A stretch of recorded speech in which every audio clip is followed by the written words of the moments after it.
Ludwig van Beethoven was born in Bonn, Germany, in December 1770, into a family that was both musical and broken. His grandfather had been a respected court musician, but his father Johann was an alcoholic who saw in young Ludwig a meal ticket. Convinced he could mold another Mozart, Johann dragged the boy out of bed in the middle of the night, stood him at the keyboard, and beat him when he made mistakes. Neighbors recalled hearing the child weeping as he played.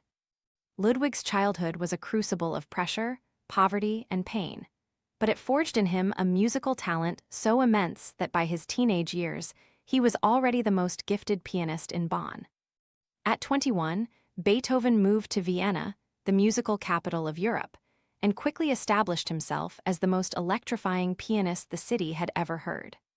His playing was powerful, passionate, and wildly unconventional. Where Mozart had been elegant and refined, Beethoven attacked the piano with a physical intensity that left audiences stunned. He broke strings, smashed hammers, and played with such force that his instrument sometimes had to be replaced after a single performance. The Viennese aristocracy fought to be his patron, and his compositions, which stretched the boundaries of classical form, made him famous across Europe. Then, around 1798, Beethoven noticed a ringing in his ears that would not go away. At first he dismissed it, but over the following years the ringing grew louder and his hearing grew weaker. For a musician, there is no crueler fate.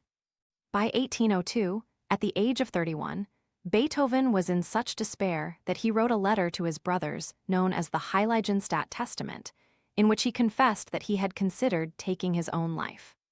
He wrote that only his art held him back, saying that it seemed impossible to leave the world until he had brought forth all that he felt was within him.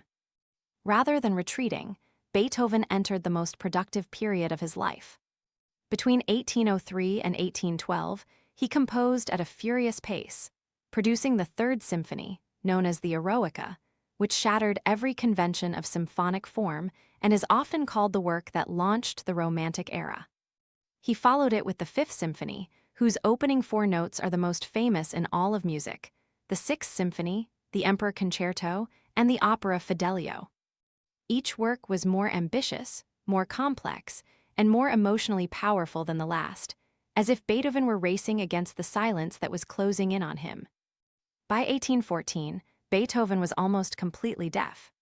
He could no longer perform in public and had to use conversation books in which visitors wrote their questions. He became increasingly isolated, irritable, and eccentric. His apartments were filthy, his appearance disheveled, and his relationships with friends and family were strained to the breaking point. He fought bitterly for custody of his nephew Karl, whose upbringing became an obsession that consumed years of emotional energy. To the outside world, he appeared to be a man in ruins. But inside that ruin, Beethoven was composing music that no human being had ever imagined.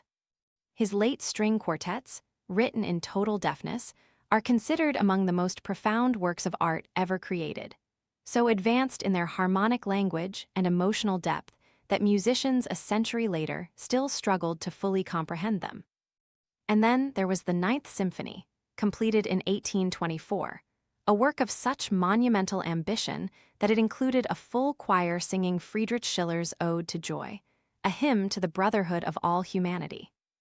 No symphony had ever included voices before. At the premiere in Vienna on May 7, 1824, Beethoven stood on stage beside the conductor, facing the orchestra, beating time to music he could not hear. When the final notes rang out, the audience erupted in a frenzy of applause, shouting and throwing their hats in the air.